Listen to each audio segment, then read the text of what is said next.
Welcome back to the shop and to the channel. This week I want to continue doing some more teardown on this 1960s 13-inch South Bend lathe.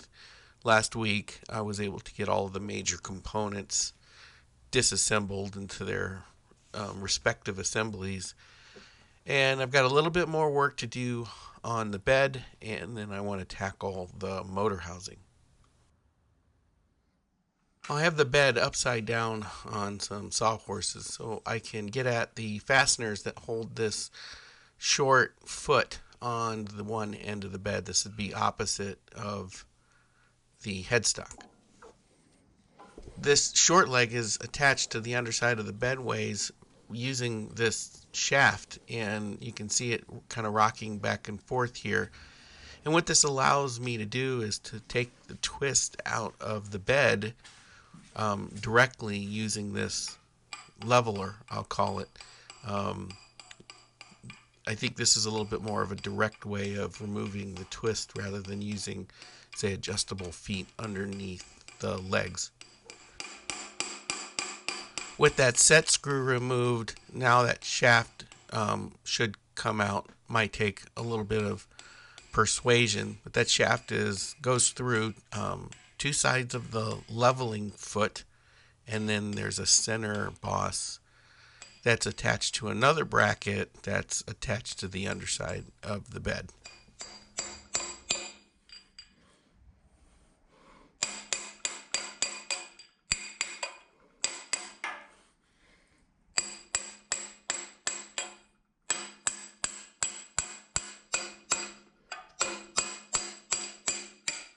Well, now that that shaft is through that center boss, this whole foot piece can come off. I'll take the shaft out the rest of the way when I start the cleanup on this piece.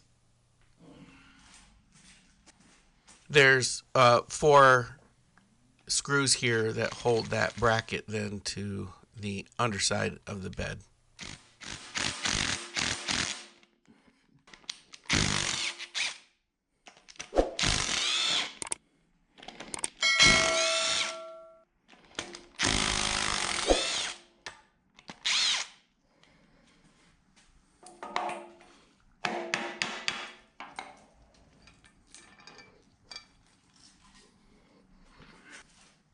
Well, with that off, I still have a little more work to do on the bed. I want to clean up all this dried paint and oil that's underneath it. And I also need to remove the rack that's screwed on here from the top. I'll need to turn this over again once I get the bottom of this thing cleaned to go ahead and get the rack off.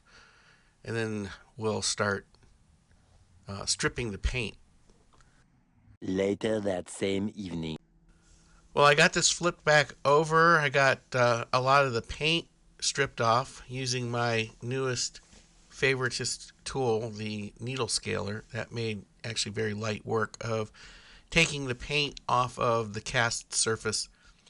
There's still some of the original paint in spots, but I don't think I'm going to fuss over that too much. I got the ways cleaned up with some more super degreaser, and they look like they're in okay shape for the most part. There is definitely some significant wear and damage, but we'll address that.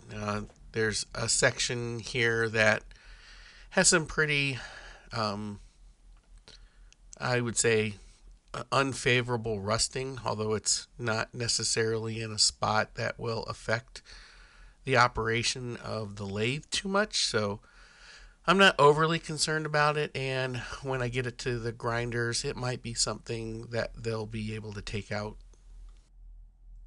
I do want to get it power washed a little bit more to get some of the oil in the center out. I couldn't really get in there to clean it well, so I think I'm going to take this out over into the garage and use some hot water through my power washer. Once the weather gets a little bit better, maybe I get a couple of warm days, we'll handle that as well as a couple of other parts. I should have a part by then. Parts that I have apart? Yeah, once I have some more of this disassembled. After I get some of that cleaned off, I might go ahead and throw a little bit of primer on some of the bare areas, not the ways, but the rest of it, just to hopefully minimize any potential flash rusting. I don't know exactly when I'm going to be able to get this to the grinders because I'm going to need to come up with the money for that. Um, it's going to be probably at least $1,200 to have the ways reground, and quite frankly, and being transparent here, I don't have that kind of extra disposable income. So I'm going to have to wait until I can raise that kind of money, and that's where I've got kind of a question for you guys. If you'd like to help, there are some links down in the description where you can donate via PayPal and some other means. And if you tell me it's for the lathe project, that's where it will go to. I've had a few people donate, but really it's not very much at all.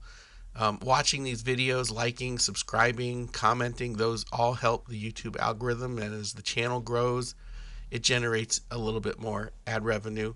But I would probably have to have this channel up for over a year just to come up with the money to pay for this, and I'd like to have it done a little bit sooner than that. I've also thought about the idea of doing like a t-shirt campaign where I can find a design or something that I like that you guys might like and put a campaign up where you can pre-order t-shirts, and once I get to a certain goal, we go ahead and have the shirts made and printed. Leave a comment down in the bottom. Let me know what you think. What should I do to try to raise the money to get this done right? Well, I want to get back to taking this thing apart some more. So the next part is going to be this motor housing. At least that's what I'm calling it. I don't know what South Bend officially called it, but the motor's up underneath here as well as some tensioning mechanisms.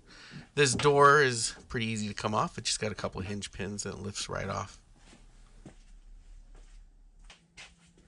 There are a couple of vented panels here on the right side, which also has a little door for oiling, I think, the motor bearings. And then there's another panel on the left side. These two brackets hold the chip tray on this side of the housing.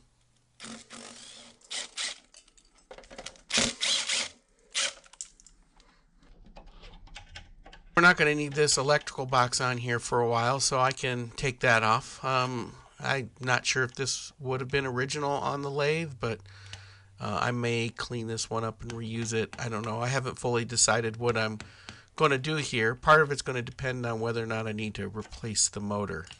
If I have to replace the motor, I might consider using a VFD on it. It's a slim chance that I'd use a VFD, but there is a chance I might consider that.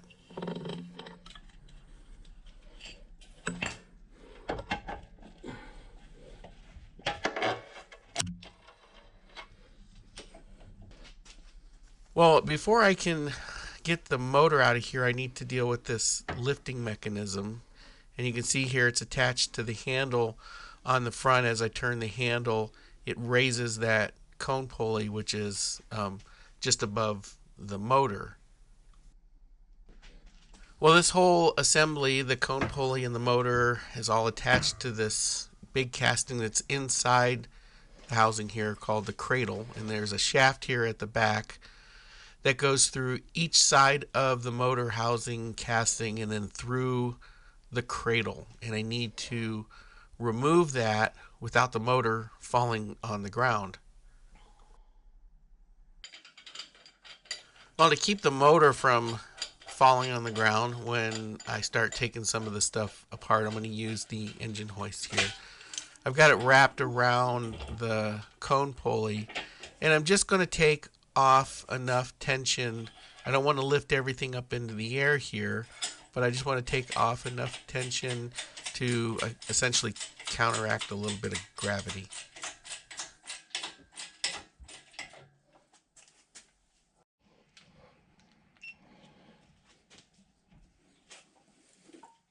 This lifting handle is held onto this shaft with a taper pin. I'm using a Scotch-Brite pad on this tool just to expose the ends of the taper pin so I can figure out which way it needs to come out.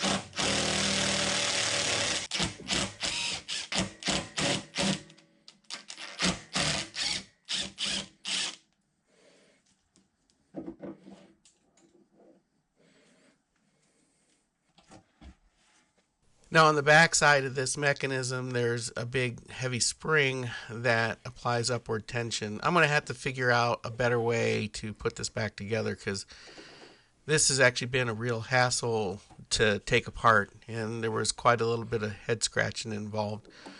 But there's a cotter pin here through the end of this little pin that holds on a washer, and then the spring is captured by it. And I get this cotter pin out and get that washer off. I should be able to just pop that spring off, but I'm going to have to figure out a better way to put it back together.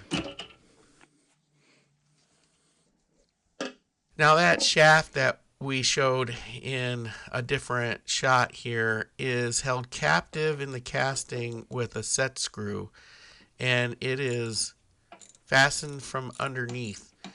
Now the only way that I could really get in there is to use this mirror, and that mirror actually made it not all that difficult. So I was able to put a hex key in my ratchet, and I was able to use the mirror to find that set screw and get it started to get it removed.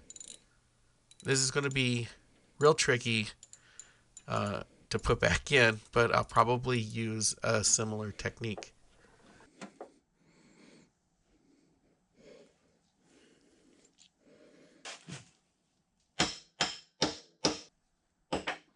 Well, with that set screw out, I can now start taking out the shaft. I'm just using a piece of copper pipe, although I don't think it's going to be long enough, and just kind of hammering it out from one side to the other.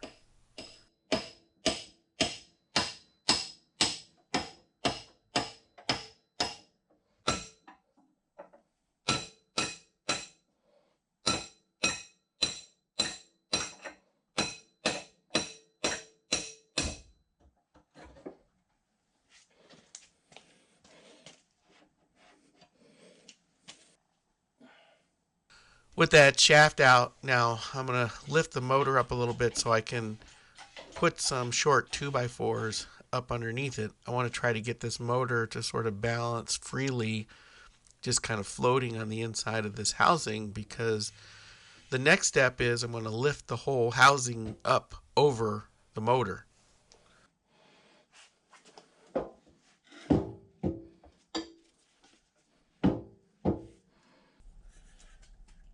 Well, I am going to need a way to attach the engine hoist to the top of this housing. So I've got some thin angle here, and I'm just going to drill a couple holes and then bolt it to the top of this motor housing. That way I can get the engine hoist hook onto it. Well, I ended up taking a piece of flat stock and making a second one. That way I've got sort of an X brace here in the middle, and that should make the whole lifting operation a little bit more stable and less risky.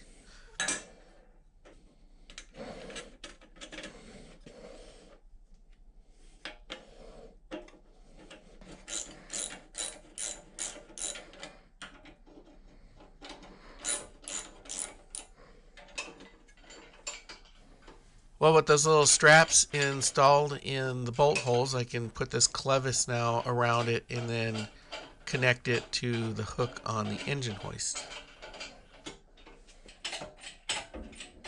Well, as I'm lifting this, I'm keeping my eye on that whole motor assembly to make sure that it's not going to end up rocking backwards or something and fall over that cradle casting. I don't think it would be easy for me to find another one. So I want to make sure that I don't do any damage to any of these pieces as I start to lift it.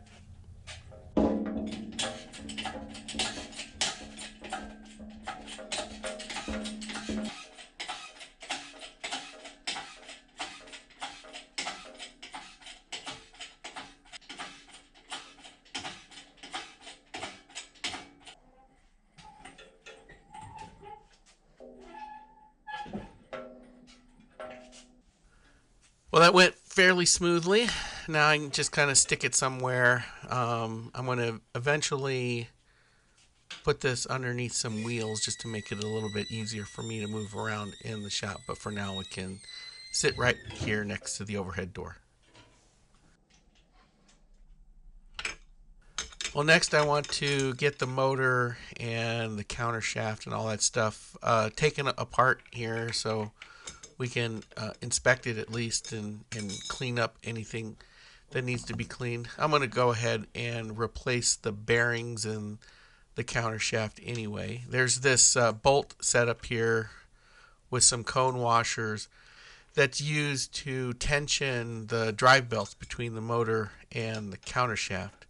So I'll loosen this so we can get the V-belts off of the drive pulleys.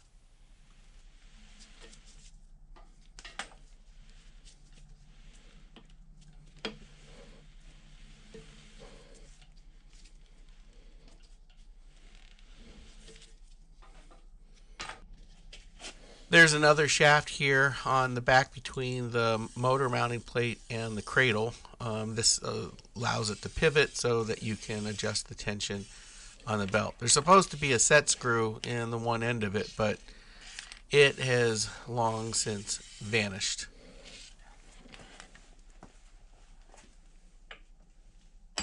Well, I've got a lifting strap attached to the cone pulley on the engine hoist to take the weight of that off so it doesn't come crashing to the ground once the shaft comes all the way through.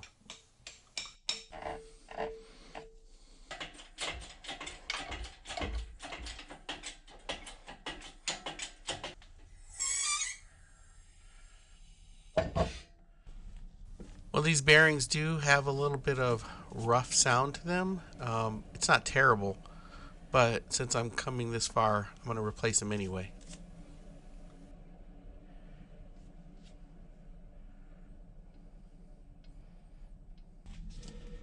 And these motor bearings don't sound much better.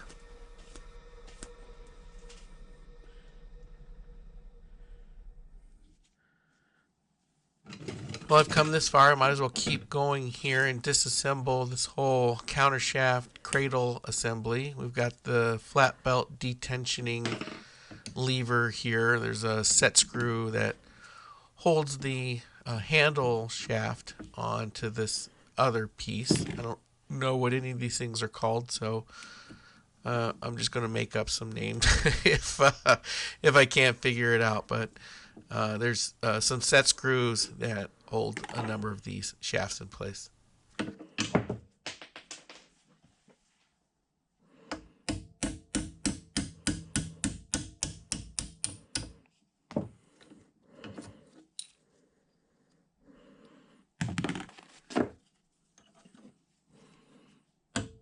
This large nut looks like it's pinned to the bottom of this threaded rod with a taper pin, which I don't remember seeing this on the 1942 lathe. I think that mechanism was a little bit different. This seems to be another one of the numerous revisions that they made to these lathes over the decades.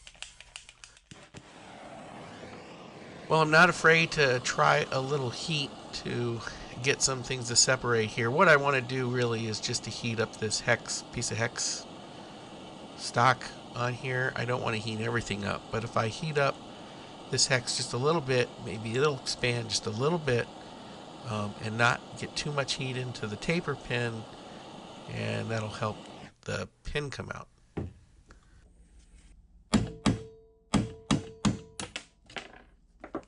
Well, it came out with a vengeance. Now I just need to find it.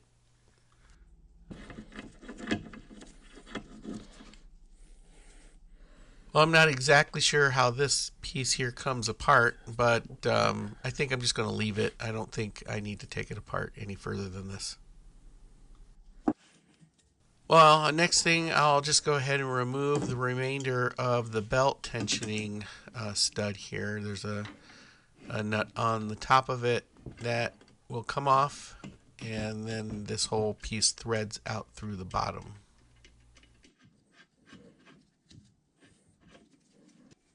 Well, there's another taper pin that holds the drive pulley onto the shaft, and this one seems to be stuck in here pretty good. I know I am hitting the small end. I did measure them with my calipers just to be sure, but another use for a little bit of heat. So we'll try heating up the hub here on the drive pulley and see if that will help me get this out a little bit easier.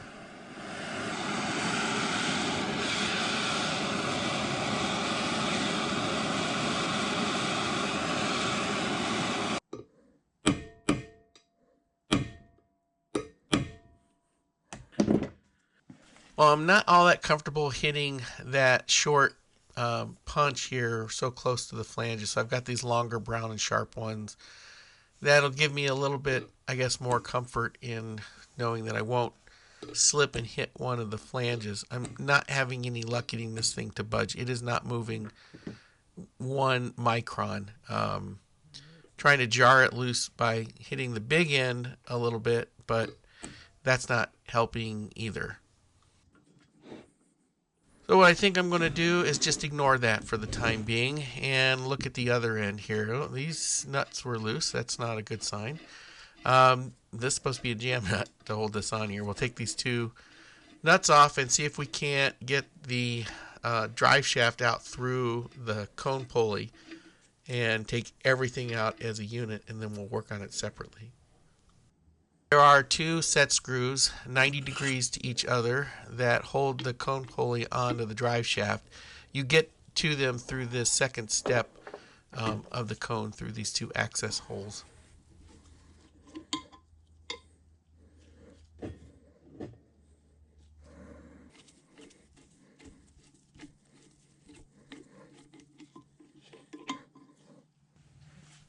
Well, I'm going to use a brass hammer here to tap this shaft out here from right to left, and hopefully it will slip straight through the cone pulley and it won't give me too much of a headache.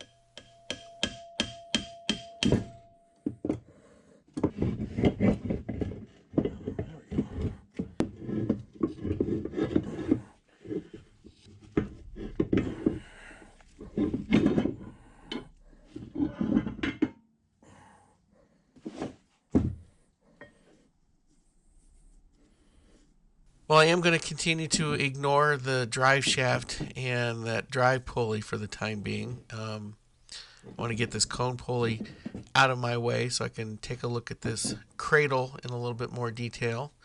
There's a couple of bearing retainer plates that hold the bearings in place, or at least one of them, and I want to go ahead and get those off.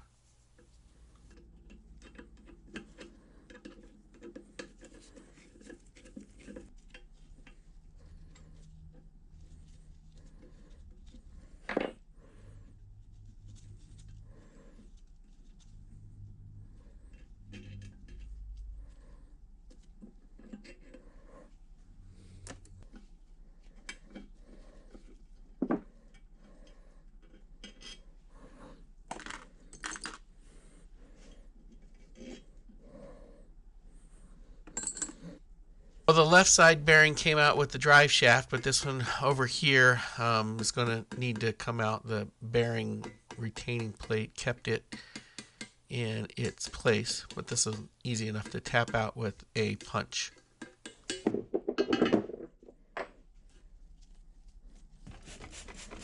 Well, while I'm here, I might as well use a little degreaser to clean out some of this oil and swarf.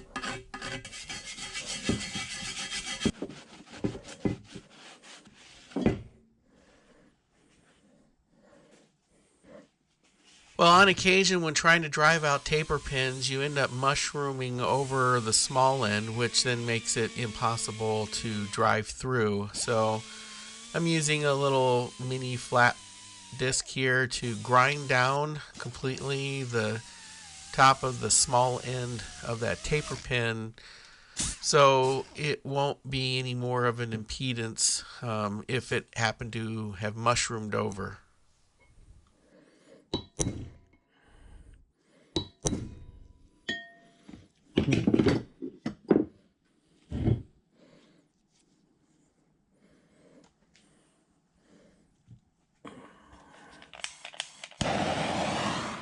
Well, that didn't budge at all, so we'll go back to trying some heat.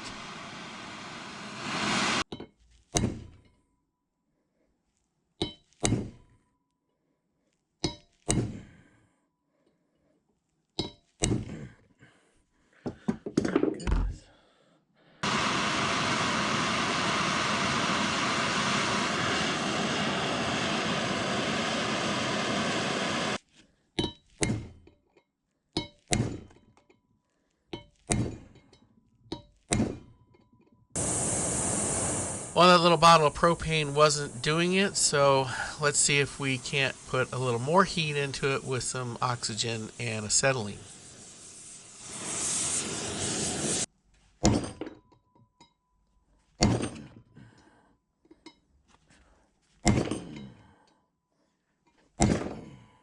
Well, this is getting to be probably one of the more stubborn taper pins I've had to deal with. This thing is not even budging, not even a little bit. I don't see any movement in it at all. But what seems to be common with taper pins is it won't move at all until it does, and when it does, it moves all the way.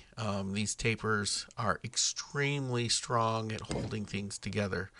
I still don't completely understand the physics behind it all, but they're very effective.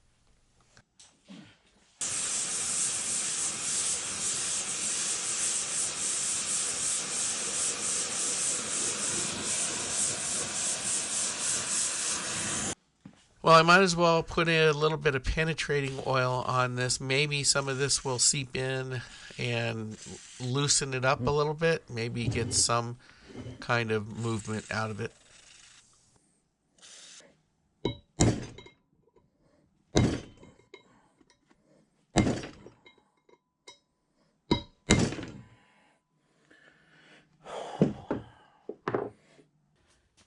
Well, that's not working on the bench. Let's try mounting it in a vise here. I've got another different punch here, holding it in some vise grips. Hopefully, maybe I can get some movement on it.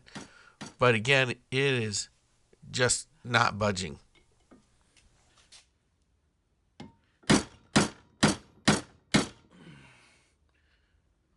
Well, it might be tough to see this here on camera, but the top of this taper pin almost looks like it's sunken in. Like I've driven it in part way, but it hasn't come out the other side at all. So I'm not exactly sure why it seems to be sunken in some, but I'm not sure here what to do at this point. I think I'm going to need to sleep on this because I have an idea, but it's going to be considerably more drastic than this.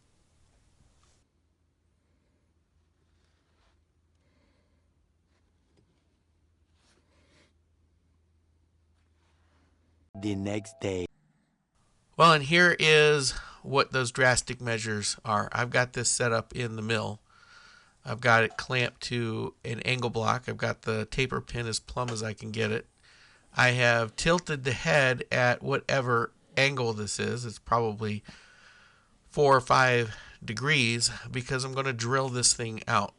I've had pretty good luck with really stuck taper pins in drilling them out, and sometimes using a screw extractor to actually pull the pin out.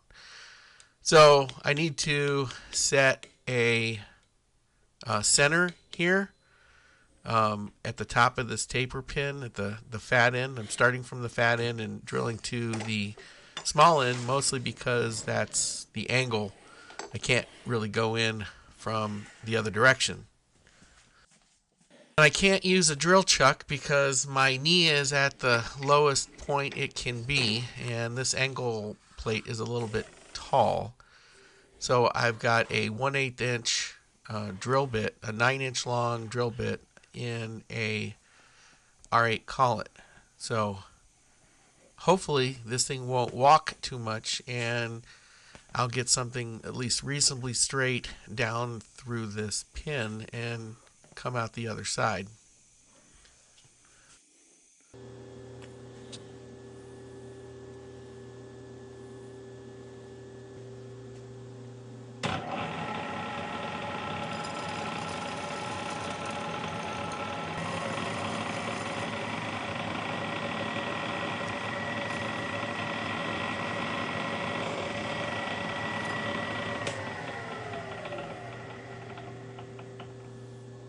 Well, that's as far as I can drill down before the collet hits the top of the pulley. So I'm going to loosen it and then drop the drill down into the hole and then tighten up that collet so I can drill it the rest of the way through.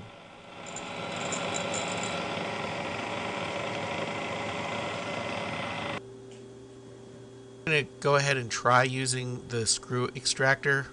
Essentially what I'm trying to do is break the bond of the taper, and sometimes if I get a screw extractor into that hole, it will apply enough radial force on the taper pin that it starts to spin, and once it starts to spin, it usually comes right out. But this one is being particularly stubborn, so I don't think this is going to work.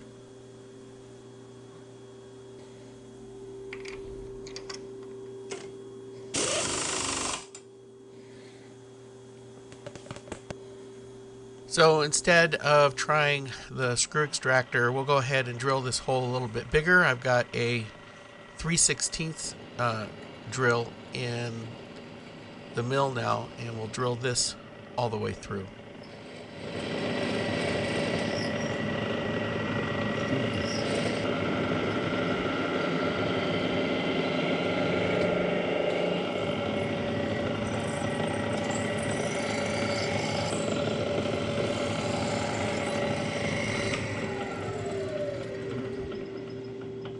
Well, I was going to step this up again to a 1/4 inch drill, but I started this hole a bit off center, and I think that if I were to use a 1/4 inch, it would end up drilling out the side of the taper, and I don't want to have to re-drill this hole when I put this thing back together. So I think what I'm going to do is take this pulley off, take it over to the bench, and see if by drilling out the center that relieved enough pressure off of that pin that I should be able to drive it out.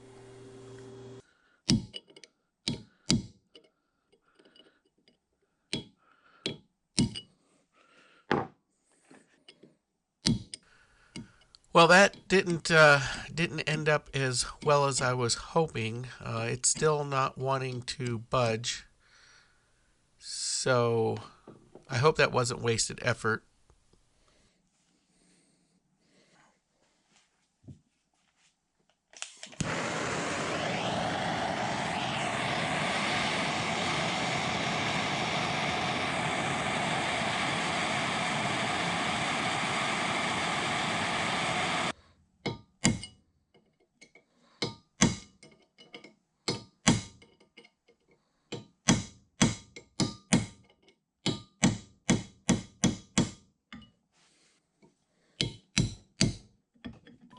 Well, finally, some success. I'm not sure if it was one particular thing that made that possible or if it was a combination of the drilling, the heat, and just wailing on it with a hammer, but finally got that out. So now I can take the rest of this apart. Well, the shaft is not going to come off of this pulley easily, so we'll bring it over here to the arbor press. It is nice having at least some of the right tools, one of which is this Famco 13R 4-ton arbor press. And I found this one at an auction sometime last year, and I'm certainly glad I did because it has come in handy on multiple occasions. And this is definitely the most recent, but it makes pretty short order of pushing that shaft out through the pulley.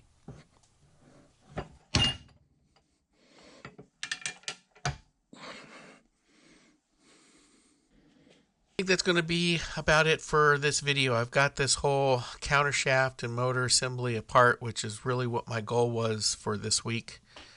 Now I do need to spend a bunch of time cleaning this stuff up. I've got new bearings on order. I do want to get this cone pulley cleaned up and probably go ahead and put some paint on the cradle. Well, I still have the motor housing to strip all the paint off of, and I think I want to get started on painting some of those pieces so I can start reassembly of the motor housing before I get too far into taking the rest of the lathe apart and I end up with parts all over the shop, and then things have a tendency to go missing. Well, if you liked the video, give it a thumbs up. Put a comment down below. Let me know what you think. What am I doing right? What am I doing wrong? What would you do differently? If you're not a subscriber, hit that subscribe button so you'll see the progress of this lathe as it goes through its transformation. Well, that's it for now. Thanks for watching, and we'll see you on the next one.